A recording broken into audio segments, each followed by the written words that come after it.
जेवण छान होतं, म्हणजे असं मसालेदार नाही, काही नाही. छान आहे, आवडलं आम्हाला. टेस्ट पण चांगली आहे. व्यवस्थित वाटलं, चव पण चांगली आहे त्याची. एक सबसे बेस्ट आई लाइक द पूरी.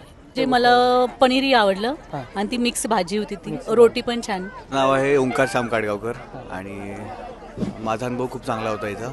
केटरर्समध्ये स्टार्टिंगला जे स्टार्टर होते स्प्रिंग रोल आणि मंचुरियन दोन्ही पण चांगले होते. सेलिब्रेशन केटर्सची सुरुवात कधी झाली? सेलिब्रेशनची खरी सुरुवात तर माझी 2014 पासून. बर हॉटेल आणि केटरिंग असं मिक्सअप करत होतो मी 2018पर्यंत. पण 2018ला ज्यावेळेस रेस्टॉरंट बंद करावं लागलं त्याच्यानंतर मग मी केटरिंग व्यवसायाकडे वळालो खरा पूर्ण. सेलिब्रेशन केटर्समध्ये तुमच्याकडे किती कामगार आहेत? माझ्याकडे तरी 31 कामगार आहेत सध्या. हां 30 कामगार 30 आहेत बरोबर. काय कोणकोणत्या ऑर्डर तुम्ही स्वीकारताय आम्ही जास्त माझं व्हेजमध्येच काम चालू आहे केटरिंगमध्ये. बरं नॉनव्हेज मी जास्त नाही करत. हां माझ्याकडे सगळी राजस्थानी ब्राह्मण टीम आहे माझी कुकिंगमधली. बरं किती लोकांपर्यंत ही जेवणाची ऑर्डर स्वीकारली जाईल? तसं मी 50 लोकांपासून 5,000 10,000 लोकांपर्यंत काम करतो मी. बरं हो. आताची ऑर्डर ही कशाची आहे? आणि ही आताची लग्नाची ऑर्डर आहे. हां आणि ह्यांच्या मी ऑलरेडी एक कुंकू टिळाचं 30 लोकांचं काम केलं सुरुवातीला हां 1 वर्षभरापूर्वी.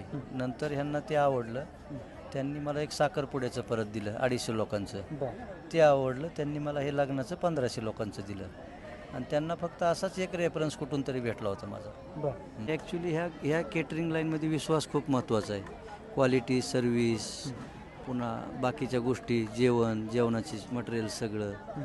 म्हणजे 2 नंबर केलं तर ह्याच्यात कोणी विचारत नाहीत. आणि जर आपण चांगलं काम केलं तरच रेफरन्स पण देतात कोणी. असं नाही की आपण किती जरी म्हणलं की माझा रेफरन्स द्या तर कोणी रेफरन्स देत नाही. एकदम 10 पैकी 10 मार्क देईन. स्पेशली मला विचाराल तर दुपारमध्ये मला पुलाव खूपच आवडला होता. जेवण एकदम चविष्ट आहे. सगळे म्हणजे सूप आणि मंचुरियन मला खूप आवडलं. सगळं मस्त आहे, सगळी टेस्ट केले, खूप भारी वाटलं आहे सगळं. सेलिब्रेशन केटरिंग आणि उद्धव जोडगे साहेबांकडं गेलो की 60-70 लोकांचं जेवण बनवायला दिलं.